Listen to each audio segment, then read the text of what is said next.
Hello, church. So here is our devotional for Friday, May 22nd. We are coming up on Pentecost for our Sunday worship service on May 24th.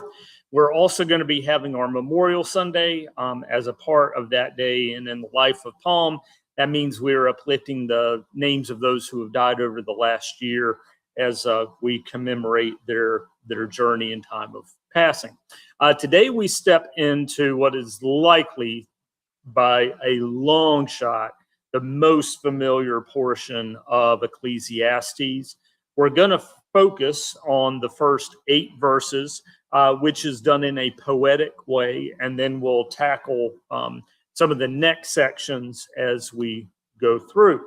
So we begin with our NRSV reading from the New Interpreter's Bible. For everything there is a season, and a time for every matter under heaven, a time to be born and a time to die, a time to plant and a time to pluck up what is planted, a time to kill and a time to heal, a time to break down and a time to build up, a time to weep and a time to laugh, a time to mourn and a time to dance, a time to throw away stones and a time to gather stones together, a time to embrace and a time to refrain from embracing, a time to seek and a time to lose, a time to keep and a time to throw away, a time to tear and a time to sow, a time to keep silence and a time to speak, a time to love and a time to hate, a time for war and a time for peace. Counter comments. Proverbs 31-8. This is perhaps the best known passage in Ecclesiastes, the beloved list of things for which there is a proper time. The topic of time was a favorite one with wisdom writers in Sirach, as also elsewhere in Kohelet. Time marches strictly to God's command, but not here. In these verses, God plays no explicit role in setting the seasons and times.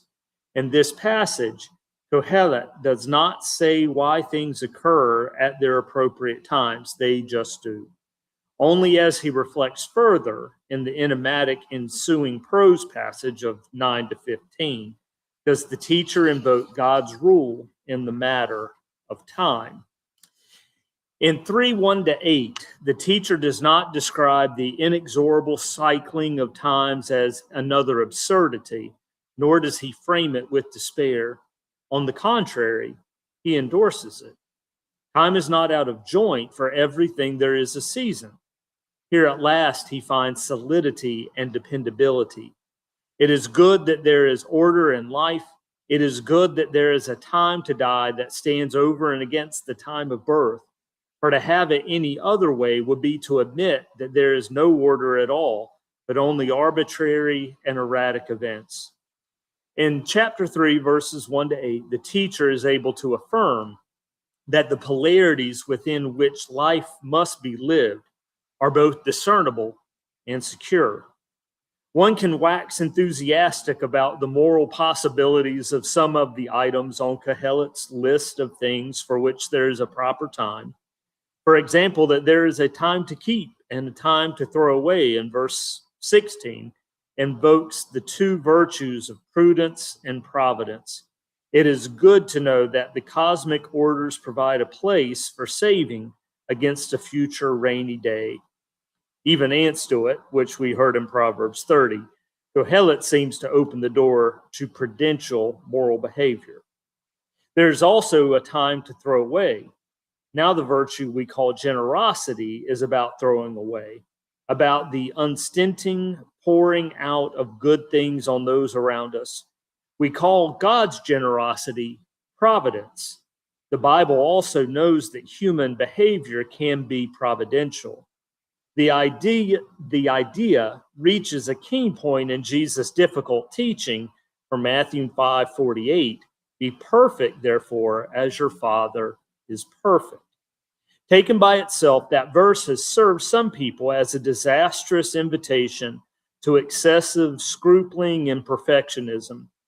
But taken in context, it is clear that the God-like perfection, i.e., reaching the mark, that Jesus advocates is in human giving, throwing away. The context of the saying in the Sermon on the Mount reads, God makes his sun rise on the evil and on the good, and sends rain on the righteous and on the unrighteous. For if you love those who love you, what reward do you have? Do not even the tax collectors do the same? For the gospel writer, perfection consists in being like God and pouring out providential generosity onto others, in teaching that there is a time for divestiture. Kohelet too opens the door to providential moral behavior. And now from Eugene Peterson. There's an opportune time to do things, a right time for everything on earth. A right time for birth and another for death. A right time to plant and another to reap. A right time to kill and another to heal. A right time to destroy and another to construct. A right time to cry and another to laugh. A right time to lament and another to cherish. A right time to make love and another to abstain. A right time to embrace and another to part. A right time to search and another to count your losses. A right time to hold on and another to let go. A right time to rip out and another to mend. A right time to shut up and another to speak up. A right time to love and another to hate. A right time to wage war and another to make peace. Enjoy the rest of your day, and we'll be back with you on Saturday as we continue our work in Ecclesiastes 3. See you later.